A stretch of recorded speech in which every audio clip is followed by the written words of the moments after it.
Bonjour à tous, nous voici réunis donc pour une nouvelle vidéo sur la peine de mort comme étant un bienfait social. Et c'est l'actualité qui nous oblige à revenir sur ce sujet pour essayer de réfuter tout ce qui a été dit sur ce sujet récemment par François. Le jeudi 2 août donc 2018, François demandait à la Congrégation pour la doctrine de la foi d'inscrire dans le catéchisme de l'Église catholique que dorénavant, la peine de mort serait inadmissible selon lui. Le commandement, disait-il, tu ne tueras pas, revêt une dimension absolue et s'applique tant aux innocents qu'aux coupables. Même les criminels ont ce droit inviolable à la vie, un cadeau de Dieu. Ce sont les paroles de François. Et le nouveau paragraphe qui concerne la peine de mort concluait en conséquence. L'Église, disait-il, enseigne à la lumière de l'Évangile, s'il vous plaît, que la peine de mort est inadmissible car elle attente à l'inviolabilité et à la dignité de la personne humaine et elle s'engage de façon déterminée, l'Église, en vue de son abolition partout dans le monde. Donc c'est le numéro 2267. Tout cela, disons-le clairement, est absolument faux et subversif. L'Église n'a jamais enseigné et elle ne l'enseignera jamais que la peine de mort est inadmissible.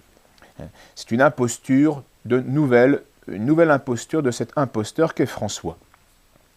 Car le « tu ne tueras pas », qui est dans l'Exode, en effet, interdit dans les commandements de Dieu, c'est le 5e évidemment, ce commandement interdit l'injuste mise à mort. Mais non pas, dit saint Thomas, une exécution qui a pour principe le zèle de la justice. Nuance. Le préfet de la Congrégation pour la doctrine de la foi, le cardinal Ferrer, un jésuite lui aussi, a publié donc le même jour, en août 2018, une lettre qui était approuvée par François. Et avant de réfuter les erreurs de cette lettre, nous allons succinctement exposer les points de cette lettre. D'abord, le document. Cette lettre est envoyée aux évêques pour justifier ce changement au sujet de la peine de mort. Le document explique que si la décision ultime vient bien de François, les Jean-Paul II et les Benoît XVI avaient déjà préparé le terrain et travaillé en ce sens. François a demandé de reformuler l'enseignement sur la peine de mort, disait le cardinal, afin de mieux intégrer le développement de la doctrine advenue ces derniers temps sur ce thème. Donc il fait référence à Jean-Paul II et Benoît XVI. Le document prétend ensuite justifier ce changement sur l'enseignement de l'encyclique Evangelium Vitae de Jean-Paul II et l'affirmation d'une opposition croissante à la peine de mort dans l'enseignement des pasteurs et dans la sensibilité du peuple de Dieu. On va revenir sur cet argument-là. Dans le passé, disait le cardinal, la peine de mort était acceptable pour sauvegarder le bien commun. Mais aujourd'hui, on est de plus en plus conscient que la personne ne perd pas sa dignité même après avoir commis des crimes très graves. Tiens, et ça. Cette nouvelle prise de conscience qui reconnaît le caractère inadmissible de la peine de mort, on en demande donc l'abolition. Selon Jean-Paul II, c'était le paragraphe 4, la peine de mort est à la fois cruelle et inutile. On verra cela. Selon Benoît XVI, c'était le paragraphe 5, il faut abolir la peine de mort. Et selon François, donc, de nos jours, la peine de mort est inadmissible, quel que soit le délit commis par le condamné. Ce serait un traitement, disait le paragraphe 6, un traitement cruel, inhumain et dégradant.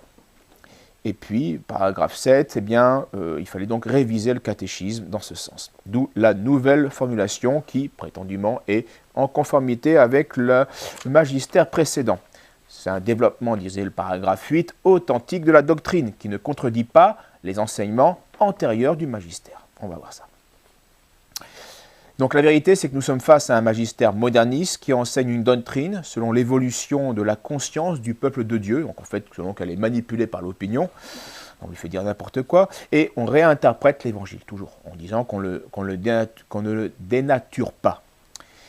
Et remarquez-le bien, en cette lettre, il n'y a aucun argument théologique, mais juste une logique moderniste basée sur ce principe de conscience qui vient de l'intérieur de la société. Et, disait un théologien néerlandais, Mustermann, et qui n'a pas forcément besoin de Dieu pour se dire humaniste. Donc c'est signé, la conscience du peuple de Dieu aujourd'hui veut être humaniste, et donc elle est contre la peine de mort. Alors tout cela n'a rien à voir avec la doctrine catholique.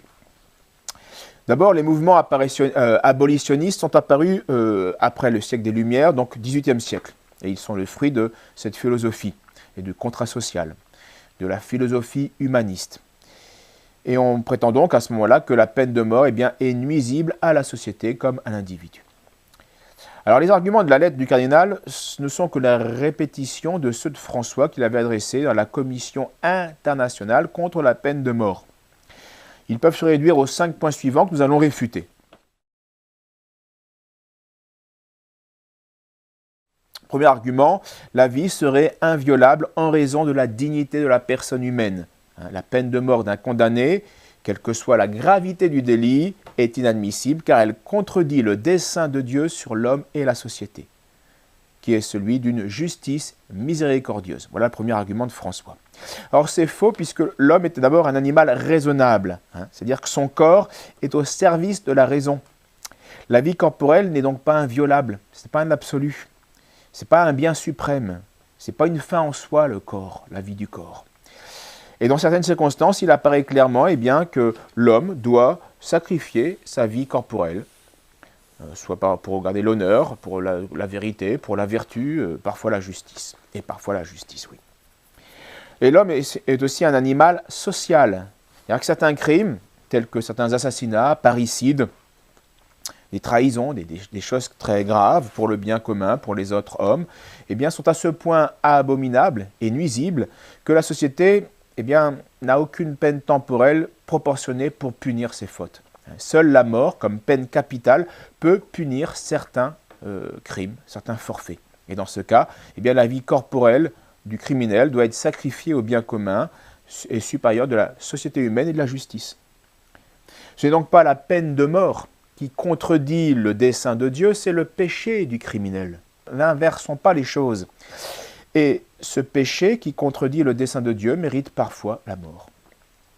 Cessons de pécher et à ce moment-là, vous supprimerez la peine de mort. Une miséricorde qui favorise un individu au détriment du plus grand nombre, c'est une fausse miséricorde, c'est une miséricorde subversive et révolutionnaire, celle que prêche François. Car c'est une loi de l'histoire et une loi sociale que la faiblesse de la répression à l'égard des méchants peut devenir une trahison à l'égard des bons. Trop souvent, quand on a refusé de faire couler le sang des méchants, c'est le sang des innocents qui a coulé à flot. Et l'histoire le montre particulièrement avec la révolution maçonnique de 1789. Si les gardes suisses avaient tué quelques députés et tiré sur Robespierre ou Danton et quelques excités de cette sorte, de ces francs-maçons jacobins, on n'en serait pas là aujourd'hui. Il n'y aurait pas besoin d'aller mettre son gilet jaune. Et puis, la révolution la révolution communiste, judéo-communiste de 1917. Là encore, si on avait tué Lénine, il y aurait eu beaucoup moins de problèmes par la suite. Saint Thomas dit très clairement, « Si la vie de certains malfaiteurs s'oppose au bien commun, qui est l'ordre de la société humaine, ceux-ci pourront être supprimés par la mort. Le prince vertueux est alors comme un médecin qui coupe à bon droit et utilement le membre gâté, pour éviter l'infection sur le corps tout entier. De même, le prince en justice est sans péché, il n'y a rien d'inadmissible, met à mort les malfaiteurs, de peur que la paix sociale ne soit troublée. » Quelques exemples dans l'histoire. En 1447, un Étienne Porcaro avait tenté de lever Rome contre le joug pontifical. Alors le pape Nicolas V le fait arrêter et puis lui accorde son pardon généreusement et il lui accorde même une place de gouverneur, puisqu'il dit tu dis que les choses vont mal, viens gouverner, tu vas voir. Donc c'est un acte de miséricorde et de politique intelligente. Alors au lieu d'œuvrer au bien à sa place comme gouverneur, il va continuer à fomenter des troubles à la faveur d'un carnaval. Alors cette fois-ci, il est de nouveau arrêté, le pape là va sévir et lui afflige un internement à Bologne. C'était en 1450. Mais là, le Porcaro, au lieu de se tenir pour vaincu, non, il reprend ses projets révolutionnaires et il va s'évader un 26 décembre 1452 pour préparer une insurrection, pour installer la République et exiler la papauté de Rome. Alors le plan va s'ébruiter, le Porcaro va être de nouveau arrêté, il va avouer son crime et là, il va finir supplicié par la peine capitale, la pendaison, le 9 janvier 1453. Donc le pape Nicolas V a pendu, après son troisième essai de guerre civile, eh bien, ce Porcaro. Et il a agi, le pape, en tant que chef des États pontificaux, chef temporel, eh bien, il a agi vertueusement et sans aucune faute. Deuxième argument de François, la justice humaine est imparfaite, elle est donc faillible et peut commettre des injustices. Alors ça, c'est vrai. C'est vrai que la première partie du raisonnement est vraie. Il y a des erreurs judiciaires, il y a des abus qui sont toujours possibles, mais cela n'enlève rien à la justesse du principe de pouvoir tuer certains criminels. Car vu la déchéance de la nature humaine et la malice des hommes, la peine de mort reste une nécessité sociale, malgré, parfois, ponctuellement, quelques erreurs dramatiques, évidemment, mais ce n'est pas ces quelques erreurs qui doivent empêcher le bien commun de pouvoir s'accomplir et se défendre en tuant certains criminels. Donc François, en fait, ne s'attaque pas à un abus, il aurait raison, il s'attaque au principe même, et là il a tort, c'est subversif. Saint Pie V, lui, Saint Pape, s'attaquait aux abus, en châtiant ceux qui avaient favorisé l'injustice ou qui avaient abusé de leur pouvoir, et il ne détruisait pas le principe. Voici l'exemple. Les frères Carafa, donc deux parents du pape de l'époque, qui était le pape Paul IV, avaient abusé de la confiance de leur oncle, qui était pape. Ils avaient pu acquérir des postes de direction dans les États pontificaux et avaient mené une vie de débauche et surtout d'enrichissement personnel. Alors c'était un grand scandale et ils ont été mis en prison du vivant même de l'oncle, donc du pape Paul IV. Mais sous le pape suivant, le pape Pie IV, ils vont être mis à mort parce qu'il y a de nouveaux témoignages qui vont accabler leur cas et donc on avait jugé que il fallait les condamner à mort. Mais sous le pape encore suivant, et là c'est le pape Saint Pie V, on fit réviser le procès parce qu'il y a eu il y a eu des confidences qui ont montré les abus qui avaient été commis. Donc on a révisé le procès et qui au final a été cassé. Et après cela, on a châtié au fouet certains qui étaient responsables, mais d'autres qui avaient fait des faux témoignages, qui avaient conduit à la mort de ces Carafa, eux ont été, pour leurs faux témoignages, condamnés à mort.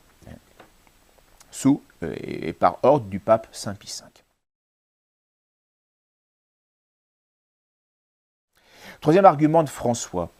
Par la peine capitale, on nie aux condamnés la possibilité de la réparation ou de la correction du préjudice causé. La possibilité de la confession, de sa conversion intérieure, qui produira l'expiation pour atteindre la rencontre avec l'amour miséricordieux de Dieu qui guérit. Donc on l'empêche de faire son salut et de réparer sa faute. Voilà l'argument de François. Il est faux, bien sûr. Ce qui est vrai, c'est qu'il faut laisser, toujours un certain temps, autant que possible, la faculté aux criminels de se repentir. Ça, c'est vrai. Et c'est d'ailleurs souvent fait. Entre le temps où on est condamné et le temps où on est exécuté, il se passe parfois plusieurs années. Donc de nombreux faits, il n'y a pas de problème, de nombreux condamnés à mort ont eu le temps de se tourner vers Dieu. L'imminence du supplice est pour eux alors un pressant motif de faire la paix avec Dieu et d'accepter cette mort en sacrifice et en réparation de leurs fautes comme une expiation nécessaire. En offrant ainsi leur vie en sacrifice, ils ont l'occasion de réparer le plus parfaitement possible leurs crimes et leurs péchés. Si le criminel s'obstine en cette instance suprême, remarque saint Thomas, alors il n'y a guère de chance qu'il ne se convertisse jamais. Parce que quand on n'est pas prêt à mourir, quand on n'est pas prêt à affronter, à affronter le jugement de Dieu, alors que c'est la mort imminente, on ne sera jamais prêt. Oui, parce que la mort est le moment où jamais on doit mettre de l'ordre dans sa conscience. Et donc il est donc faux d'affirmer comme François le fait, que la peine de mort prive définitivement la personne de la possibilité de se racheter. Non. Le refus de se convertir devant la mort manifeste au contraire un refus obstiné de se convertir à l'amour de Dieu. Et ensuite, l'amour miséricordieux est aussi un amour qui exige une certaine pureté, une certaine justice. L'inquisiteur Émeric, bien connu au XIVe siècle, rappelait d'ailleurs cette parole du Sauveur: « Ainsi quelqu'un ne demeure pas en moi, il sera jeté dehors, comme le sarment, et il séchera, et on le recueillera et on le mettra au feu, et il brûlera. » Ce qui manifeste donc l'utilité de la peine de mort qui va permettre une purification pour pouvoir justement ne pas être brûlé en enfer pour ses crimes. Quatrième argument de François, la peine de mort serait un traitement cruel, inhumain, dégradant, tout comme celui aussi de l'angoisse qui précède le moment de l'exécution, et la terrible attente entre la prononciation de la sentence et l'application de la peine. Voilà son argument. Justement, il se contredit, car c'est justement ce temps qui est déjà une peine, mais qui va aussi permettre la conversion. C'est justement cette angoisse et cette attente qui permet au pécheur de rentrer en lui-même et de se convertir vers Dieu, et de prendre conscience du mal qu'il a fait, de la peine, des peines qui ne cesseront jamais pour avoir ôté la vie, par exemple, à des innocents. Il y a toutes les familles qui sont brisées, ou d'autres crimes très graves. Oui, c'est le temps et la souffrance qui permet aussi de comprendre la souffrance des autres. Cette souffrance fait donc partie de l'expiation nécessaire pour réparer ses fautes, et elle est utile au criminel. Le meurtrier a le temps de se mettre à la place des victimes, le temps de se préparer pour faire face à son Créateur, son juge souverain. Et comme nous le verrons en conclusion, la peine de mort n'est pas un traitement inhumain et dégradant. C'est un traitement sévère, radical évidemment, mais qui va permettre au pécheur de satisfaire pleinement à la justice divine, de le rendre saint. On va voir avec 3 exemples, de les sanctifier. Oui, la peine de mort peut sanctifier le criminel.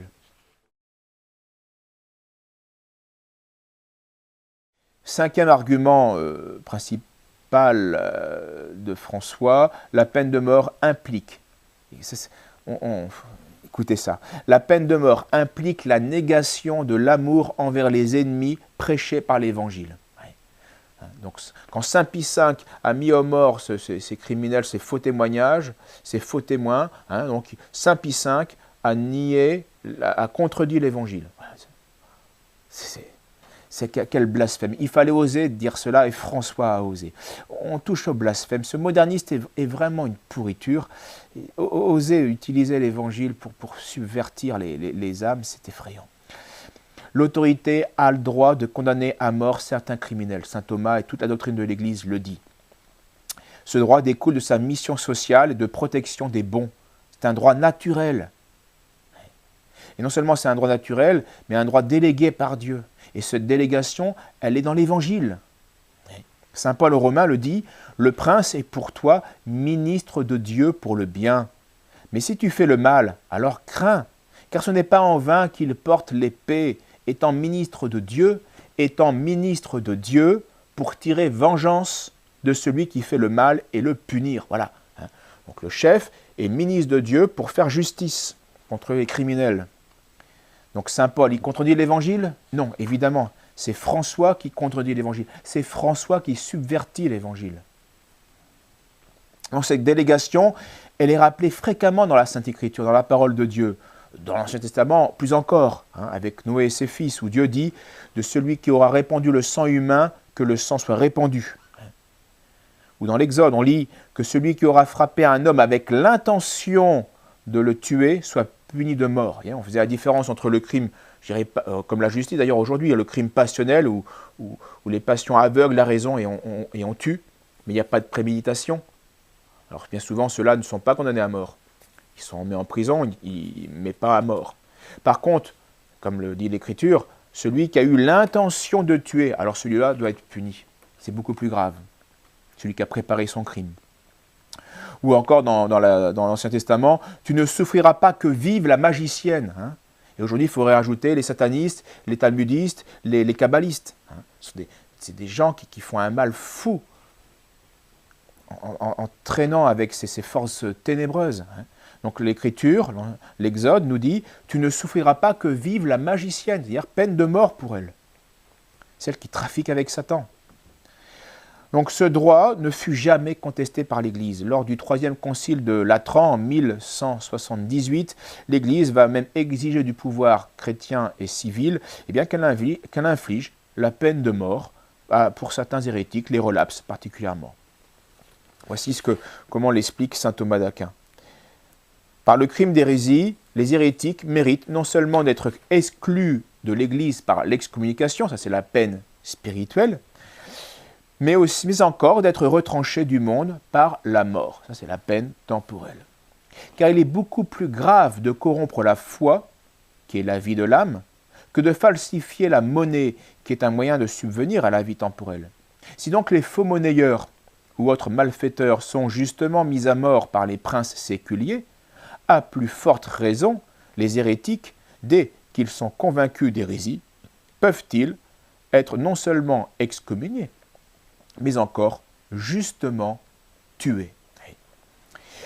Et en effet, Saint Louis, l'exemple du prince chrétien, mettait à mort les faux monnayeurs, car c'était mettre en danger toute l'économie d'un pays. Ce saint roi donc a été fidèle à l'évangile du Christ. C'est François qui n'est pas fidèle à l'évangile, en empêchant les nations de se défendre des faux monnayeurs, des criminels, etc. Donc aujourd'hui, on devrait mettre en prison et condamner à la peine capitale de nombreux banksters, de nombreux agioteurs, de nombreux escrocs qui s'amusent à ruiner des pays entiers. Les patrons de la Goldman Sachs ou de la Lehman Brothers qui s'amusent avec l'économie de la Grèce ou avec la dette et qui ruinent des pays et qui affament des peuples entiers. Mais cela mérite la peine de mort, évidemment. Un exemple. Le rabbin Sholem Weiss est un juif hassidique qui a mis au bord de la banqueroute un géant américain de l'assurance vie grâce à une gigantesque escroquerie. Il a été jugé en 1999 et il obtient, contre l'avis de tous les observateurs judiciaires, le droit de rester en liberté moyennant une caution ridicule de 500 000 $, soit seulement le millième de l'énorme butin qu'il avait volé, 450 millions de $. Alors, bien sûr, il va s'enfuir et il va être jugé par contumace le 15 février 2000. Et là, il est condamné à 845 années de prison. 845 années de prison. Non. Cet homme-là aurait dû passer sur la chaise électrique, évidemment. Alors aujourd'hui, il vit tranquille en Israël, parce que, bien sûr, il avait la double nationalité, et Israël n'extrade jamais les Israéliens malfaiteurs et criminels. Elle les garde chez eux, et elle protège leur vie. Donc maintenant, il a le loisir de profiter des économies des 25 000 Américains qu'il a escroqués, qu'il a ruinés, dont la plupart étaient des personnes âgées qui avaient économisé, qui avaient investi toutes leurs économies pour leurs vieux jours. Voilà, tout est parti en quelques secondes, en quelques clics à cause de cet escroc. Quelqu'un qui ruine ainsi la vie de dizaines de milliers de personnes mérite plus que 845 années de prison. Il mérite la peine de mort, n'en déplaise à François. Parce que la première mission de l'autorité, c'est de protéger les bons citoyens. Or, son devoir de légitime défense du bien commun ne doit pas s'entendre seulement du présent, mais aussi de l'avenir. Or, en pratique, contre certains crimes, seule la peine capitale est un moyen efficace de protection sociale. Si les escrocs, certains escrocs savaient qu'ils mériteraient la peine de mort pour s'amuser à ruiner des milliers de personnes, ça pourrait freiner. Un exemple encore dans l'histoire des papes, pour exterminer le banditisme de l'époque, qui était dû à l'alliance entre des grands bandits et des clans et puis des grandes familles romaines, enfin italiennes, le pape Sixte Quint va prendre dès le début de son pontificat des mesures très énergiques. En 1585, il interdit le droit de refuge, alors qu'habituellement en jouissaient les ambassadeurs étrangers, les cardinaux et les nobles romains. Cela est supprimé, justement, pour faire la guerre aux bandits. Une constitution ensuite est dirigée principalement contre ceux qui prêtaient l'aide et l'asile à ces bandits. L'application va être assez impitoyable. Sitôt arrêtés, les bandits étaient exécutés et leur tête était exposée sur le pont Saint-Ange à Rome. Pour mettre fin à toute relation entre la noblesse et les bandits qui les protégeaient, eh bien, le pape va procéder avec sévérité. Le légat pontifical demande au comte de Bologne l'extradition d'un brigand. Mais ce noble refuse. Alors, c'est lui qui est arrêté et il continue à se rebeller malgré qu'il est arrêté. Et alors, le pape le fait condamner à mort puisqu'il refuse de livrer le brigand. Alors, cette exécution va être un exemple pour toute la noblesse. Et on va commencer à livrer les brigands à ce moment-là. Et alors, le pape obtient de Naples, de Venise, des clauses d'extradition. Et le fameux chef des bandits, Lambert Malatesta, réfugié en Toscane, va être livré et puis il va être condamné à mort. Voilà. Et tous les contemporains vont saluer Sixte Quint comme le restaurateur de la paix publique. Parce que les bandits empêchaient la vie des honnêtes gens. Sous son gouvernement, l'inceste va être puni de mort. L'avortement aussi sera puni de mort. Alors, quand on prend un peu de recul sur tous ces arguments de François, ou les mouvements abolitionnistes, c'est pareil, récupérés par François, elles sont fondées sur 3 principales erreurs. La première, c'est la perte de la raison et le règne de la sensibilité. On ne réfléchit plus avec sa raison, on ressent avec ses tripes. Or, la mort, même d'un criminel, même d'un pourri, est toujours quelque chose de terrible au sens. Oui, de voir un homme mourir, c'est terrible. Et les sens en ressentent une très désagréable impression, c'est évident. Mais la raison ne doit pas se laisser impressionner. La raison doit passer outre, ne pas s'enfermer dans cette fantaisie des sens. Et ce sont d'ailleurs souvent les mêmes qui défilent contre la peine de mort qui vont revendiquer le droit à l'avortement. C'est contradictoire. Alors on veut bien la paix, mais sans réprimer efficacement le crime. Et on ne comprend plus que le bien de la société doit primer sur le bien de tel individu particulier, qui d'ailleurs déchu, on le verra, de ses droits suite à son crime. Le droit de donner la mort, comme celui de donner la vie, ne peut pas être laissé au caprice, à la fantaisie des sens. Le droit de donner la vie appartient à Dieu, comme le droit de donner la mort. Le droit de donner la vie appartient à Dieu et Dieu le délègue à l'homme et à la femme qui sont mariés. Et c'est à cela seulement qu'il le délègue. Ceux qui donnent la vie hors du mariage sont coupables d'avoir donné la vie dans de mauvaises conditions. Ils font un péché. C'est bien de donner la vie, mais ils l'ont fait dans de mauvaises conditions. Ils ne sont pas mariés, ils ne sont pas unis pour toujours. Ils n'ont pas fondé une famille. Et bien de même, le droit de donner la mort appartient à Dieu seul qui le délègue aux responsables du bien commun d'une cité ou d'une patrie. Non pas à un père de famille, non pas à un tel individu, mais à celui qui est le responsable du bien commun. Il doit le faire sans haine, mais avec justice. Deuxième erreur, c'est le matérialisme ambiant, évidemment, qui pousse à cela. La vie corporelle est devenue une fin en soi, le but ultime de nos existences, le summum du bonheur. Alors on a oublié que la fin de la personne humaine est d'abord et avant tout spirituelle et morale. En conséquence, la vie du corps n'est qu'un moyen de perfection.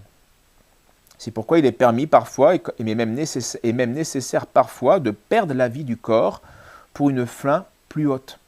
Garder son honneur, défendre la vérité, pratiquer la vertu, bref, sauver son âme. Quand on dit que Dieu ne veut pas la mort du pécheur, on parle de la vie de son âme, de sa conversion. Mais Dieu n'interdit pas d'ôter la vie du corps à certains pécheurs pour le bien des âmes et pour le bien même de l'âme du criminel. Et le troisième argument sur lequel reposent toutes ces erreurs, c'est la fameuse dignité de la personne humaine vue comme un absolu, quelque chose d'inaliénable. C'est une hérésie maçonnique, satanique, qui a maintenant pénétré dans presque toutes les consciences. L'homme, par son péché, certes, ne perd jamais sa nature humaine, c'est évident. Mais il perd bien sa dignité humaine, qui consiste justement à vivre comme une image de Dieu, c'est-à-dire selon la raison, éclairée par la foi, dans la soumission à la volonté du divin Créateur. Lorsqu'on s'écarte de la raison divine et de la volonté du Créateur, on perd sa dignité, on n'est plus image de Dieu. Alors pour laver nos oreilles et nettoyer nos esprits qui sont continuellement agressés par cette fausse dignité humaine, je vous propose d'écouter, de relire la somme théologique de saint Thomas d'Aquin, c'est l'article 2 de la Secunda Secundae, question 64, est-il permis de tuer? Et on va voir que ça va nous remettre les idées à l'endroit et nous rendre compte bien que la fausse dignité humaine qui est prêchée aujourd'hui, qui permet toutes les perversions, est un vrai suicide de la société moderne. Voici ce que dit saint Thomas dans son article. Il est permis de tuer des animaux parce qu'ils sont ordonnés par la nature à l'usage de l'homme, comme ce qui est moins parfait est ordonné au parfait. Ça, c'est pour les végans et tous les abrutis qui ne veulent pas tuer un cochon. Or, cette subordination existe entre la partie et le tout, et donc toute partie, par nature, existe en vue du tout. Voilà pourquoi, s'il est utile à la santé du corps humain tout entier de couper un membre parce qu'il est infecté et corromprait les autres, une telle amputation est louable et salutaire. Mais tout individu est avec la société dont il est membre dans le même rapport qu'une partie avec le tout. Si donc quelqu'un devient un péril pour la société et que son péché risque de la détruire, il est louable et salutaire de le mettre à mort pour préserver le bien commun. Car un peu de ferment corrompt toute la pâte. Et dans ses remarques annexes à la suite de ce corpus, saint Thomas a ajouté 3 remarques que je vous lis. Au sujet de la défense donc, du Seigneur, vous savez, dans l'Évangile, il dit « N'arrachez pas l'ivraie avec le bon grain parce que vous allez tout détruire. » Non, on fera ça à la fin du monde, à la fin des temps. Très bien. Mais attention, si la mise à mort des méchants n'entraîne pas, dit saint Thomas, aucun danger pour les bons, mais au contraire assure leur protection et leur salut, alors il est licite de mettre à mort les méchants. Selon l'ordre de la sagesse, Dieu, tantôt, supprime immédiatement les pécheurs afin de délivrer les bons, mais tantôt, il leur accorde le temps de se repentir, ce qu'il prévoit également pour le bien de ses élus. La justice humaine fait de même, selon son pouvoir. Elle met à mort ceux qui sont dangereux pour les autres, mais elle épargne, dans l'espoir de leur repentance, ceux qui pêchent gravement sans nuire aux autres. Et enfin, par le péché, l'homme s'écarte de l'ordre prescrit par la raison. C'est pourquoi il déchoit de la dignité humaine qui consiste à naître libre et à exister pour soi. Il tombe ainsi dans la servitude qui est celle des bêtes. Je répète, c'est extraordinaire. Saint Thomas dit exactement le contraire, bien sûr, des francs-maçons et de François. Il déchoit de la dignité humaine celui qui ne suit plus l'ordre prescrit par la raison. Il déchoit de la dignité humaine qui consiste à naître libre. Il tombe dans la servitude des bêtes, de telle sorte que l'on peut disposer de lui selon qu'il est utile aux autres, selon le psaume, puis il cite la Sainte Écriture.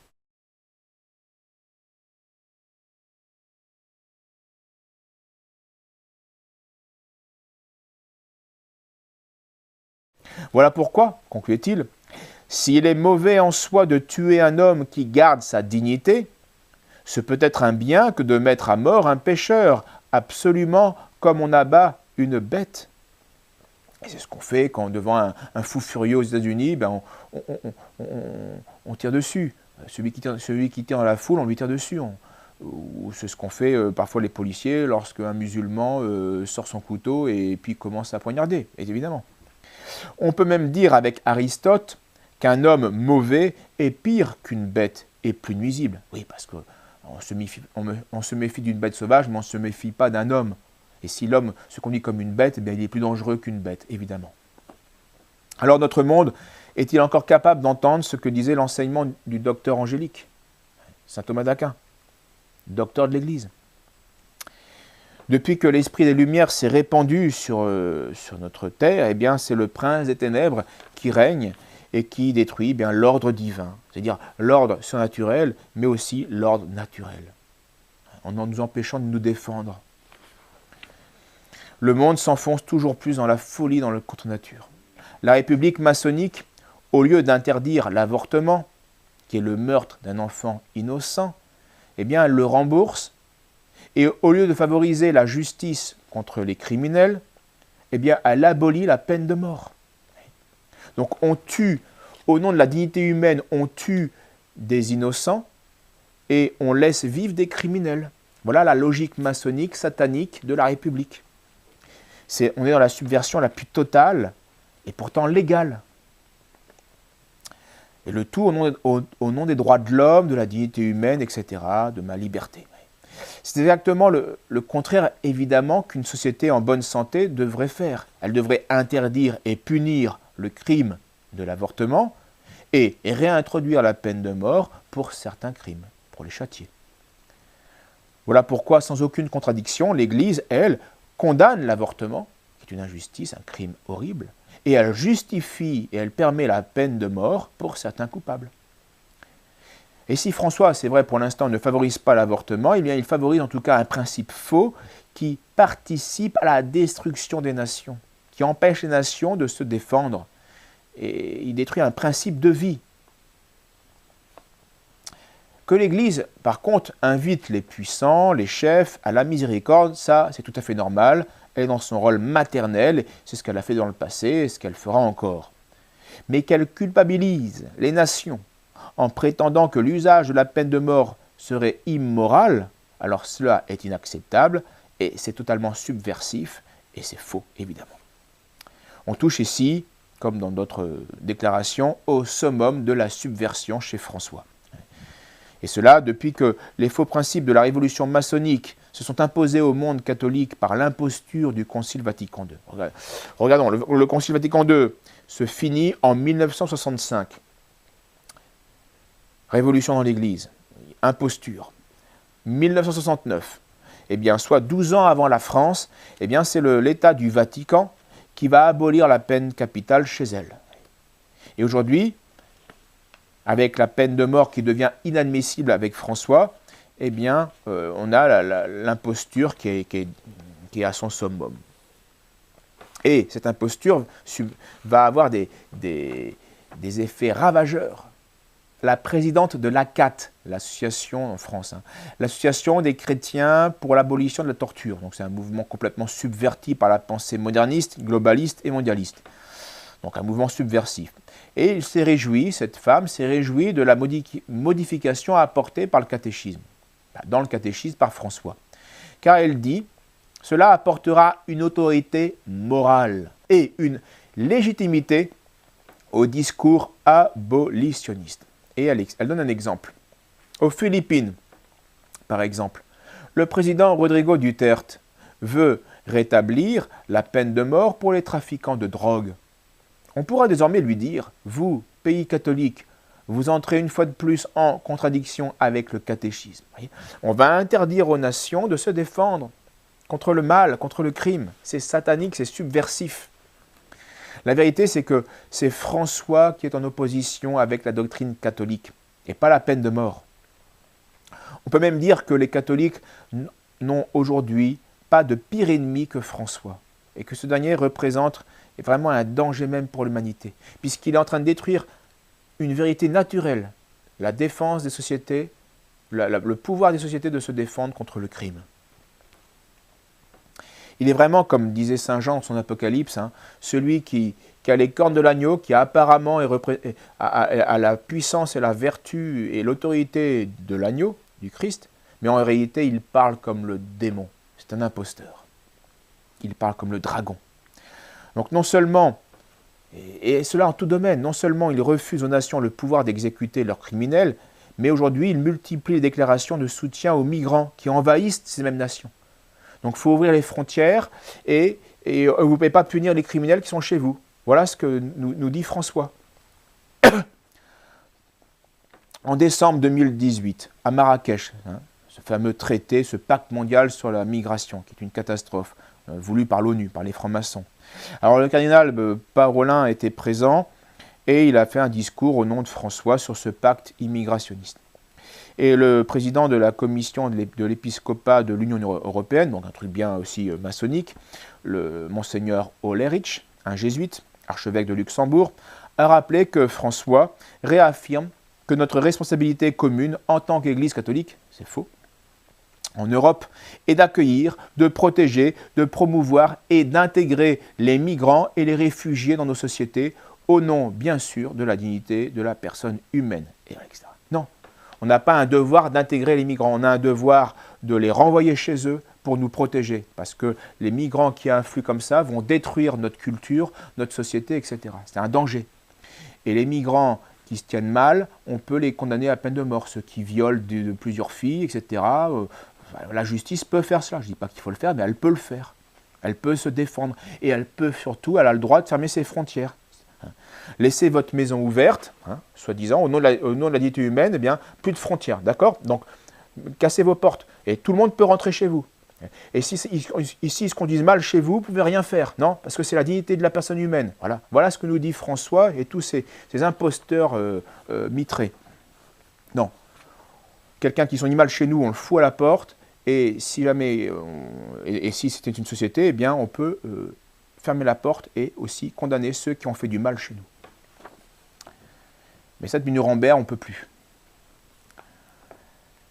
Alors, ce sont vraiment des imposteurs. Et vous comprenez que je me refuse de prier pour ces gens-là au canon de la messe comme étant soi-disant les représentants de l'Église catholique ou étant comme l'autorité légitime de l'Église catholique. Non, je prie pour eux, mais pas comme mes chefs, mais comme nos ennemis. Et comme le dit la liturgie dans les litanies des saints, nous prions pour que les ennemis de l'Église soient humiliés. Te rogamus odinos. Alors finissons ce sujet en laissant la parole maintenant à 3 condamnés à mort. Le premier, il a été supplicié chaise électrique en Amérique dans les années 1980. Son nom m'échappe et je n'ai pas réussi à le retrouver. Mais j'avais visionné il y a 20 ans cette vidéo. En effet, pendant 45 minutes, dans une vidéo avec son avocat, quelques heures avant son exécution capitale, il va se livrer, il va témoigner.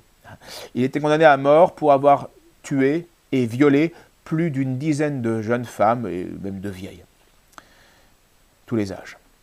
Alors il déclara, bien sûr, le temps l'a fait rentrer en lui-même et il s'est converti. Et il regrette. Et donc il déclarait qu'il savait qu'il méritait la peine la plus sévère que les hommes puissent lui infliger. Bien sûr, il avait envie de vivre d'une certaine manière, mais il savait qu'il méritait la mort. Et il l'acceptait, même s'il ne la désirait pas. Mais il disait aussi très justement que si lui, il méritait d'être châtié, la société qui le condamne méritait aussi d'être châtiée. Parce que s'il avait suivi ses pulsions criminelles, c'était parce qu'il avait été excité par toute la pornographie qui est permise par la société.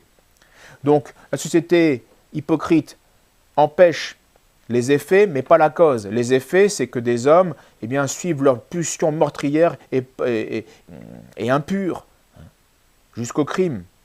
Oui, ça, elle le condamne, bien sûr. Mais elle ne condamne pas ce qui cause cela, ce qui excite cela, toute cette pornographie qui est permise. Et cela devait être châtié sévèrement. L'autre condamné à mort, donc il s'est converti, celui-là. Il a expié sa faute. Qu'est-ce qu'il pouvait faire d'autre? Ce n'est pas en restant 50 ans en prison qu'il pouvait réparer parfaitement toutes ces vies qu'il avait enlevées et de manière cruelle. L'autre, plus connu, c'est Jacques Fesch en France, un fils à papa, sans religion, dorloté par moments. C'était un orgueilleux, un paresseux, dépensier. Il voulait de l'argent, toujours plus d'argent, et puis il avait un rêve, faire le tour du monde dans un voilier. Alors, comme il n'a pas assez d'argent, il va braquer un bijoutier, le 25 février 1954 à Paris. Mais ça rate, et dans sa fuite, il tire au hasard, et là, il tue un gardien de la paix qui le poursuivait. Alors, il est condamné, mais entre sa condamnation à mort et son exécution, eh bien, ce pauvre type va complètement se transformer, là aussi grâce à son avocat particulièrement, et un aumônier. Et il va prendre le temps de se convertir, il va redevenir chrétien, mais plus que ça, il va devenir un mystique chrétien. Il va devenir un saint homme. Il n'a pas été canonisé, bien sûr, il pourrait l'être, pourquoi pas, il faut voir. D'ailleurs, il y a eu même des projets de mettre son cas en procès de béatification. En tout cas, il avait reçu des grandes grâces mystiques et c'était un homme complètement nouveau, très digne maintenant, grâce justement à ce temps et à cette préparation.